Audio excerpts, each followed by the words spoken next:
Let us have that conversation. Hello, my friend. This is Clyde. Let's have a conversation about sex. Woo!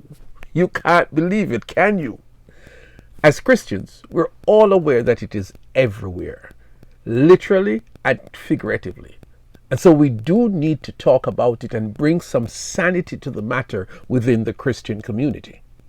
Oh, and by the way, let me invite you to subscribe to our channel, and at the end of today's discussion, if you like what was said, hit the share button below and send this to some folks that you know. If God created something, it was good. You cannot find anything that God created that was not good. So let us go back to the day He created humans. In His first conversation with humans, sex was mentioned. God blessed them and said to them, "Be fruitful and increase in number, fill the earth and subdue it." Genesis 1 and verse 28. Adam, the man, and Eve, the woman, together learned about sex at the same time in their first joint conversation with God. Just for a moment, turn on your imagination. When God told them to be fruitful, imagine that God would also instruct them in what to do in order to be fruitful. Bear in mind, there was no shame. There was nothing cheap and raunchy. That conversation was pure. God the Father speaking with the created beings. And don't forget this statement later. Adam and Eve were both naked and they felt no shame. Genesis 2 and verse 25. So, what went wrong and when?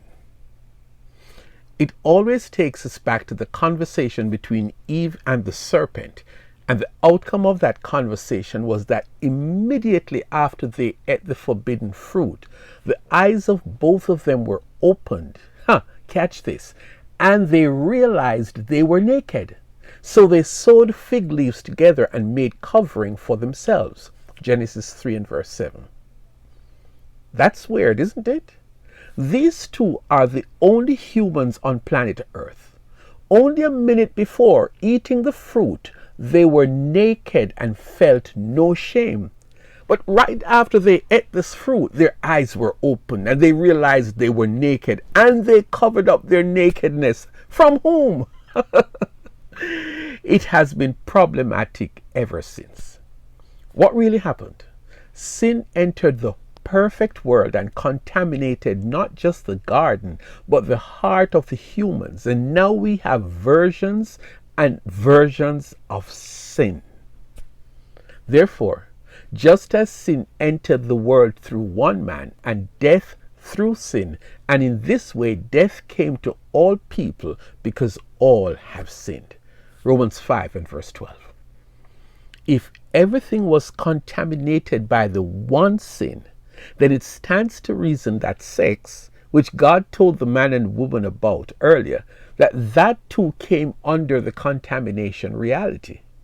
The result is that everything pertaining to humans now had a good version and a bad version. In the case of sex, the good version remained the same. Sex has always been for a married couple, male and female. The bad version is what the Bible calls sexual immorality. In other words, if it is not between the husband and his wife, that sexual activity is a sin. So you can list all the versions of sexual activity that you know of: fornication, adultery or extramarital sex, homosexuality, bestiality, whatever, group sex. You can add to the list of sexually immoral activities based on your knowledge, and every one of them will be a sin. Here's the main rule of sin. If it is a sin, there is a built-in pleasure factor. For one, the sin version makes the activity appealing, and secondly, it has to closely rival the benefits or outdo the benefits of the original version. In other words, what God created for a husband and a wife comes with immense pleasure, undoubtedly. Therefore, It stands to reason if there is an alternative to what God created, then the alternative has to be pleasurable. That's what makes sin so attractive. That's what makes sexual sin so attractive. How are we doing so far? But here is the monster of a problem. If it is a sin, then it is something that God condemns, and there is no room for compromise with God. It is wrong if it is the opposite of what God created and it attracts God's wrath or his condemnation. So now, I'm talking to you, my Christian brothers and sisters. We see sexual immorality all around us, in our homes, outside our homes, and everywhere that folks choose to engage in a sexual immoral act. God has never relaxed his stance against any sin, and sexual sin is no exception. You've heard it said by some leading persons or organizations that it is okay for you to love whoever you choose, speaking specifically of same-sex relationships. It may be okay for you, but based on the Bible, God's word to humans, it is wrong. It doesn't matter if the law of the land allows it. It doesn't matter if your Christian parents are okay with it. It doesn't matter if a pastor you know of is doing it. It doesn't matter how you feel about it. It is still a sin in the eyes of God. Now that raises another question. If Christians are God's children living here on earth, what do Christians do about this popular activity? First of all, the Bible speaks to Christians in clear accents. Flee from sexual immorality. 1 Corinthians 6 and verse 18. In fact, there is a detailed part of the sin of sex called lust. This is specifically the strong urge. It starts in the mind.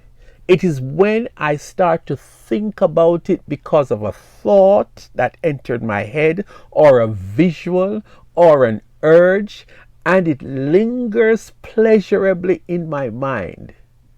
It is lust. And Jesus spoke strongly against lust. Matthew 5 verses 27 and 28. So against that simple line of demarcation, Christians should stand opposed to sin, and in this instance against sexual sin. But among you there must not be even a hint of sexual immorality or of any kind of impurity or of greed, because these are improper for God's holy people. Ephesians 5 and verse 3. That is very clear. No room for one's opinion. When next we meet, we will continue our discussion, but until then, I would like you to contemplate this question. What should be my attitude towards various forms of sexual immorality and against those who practice sexual immorality? Until then, let me invite you to share today's message with someone you know who might benefit from our conversation. And once again, please subscribe by hitting the subscribe button below so you can have our daily messages delivered to you wherever you are.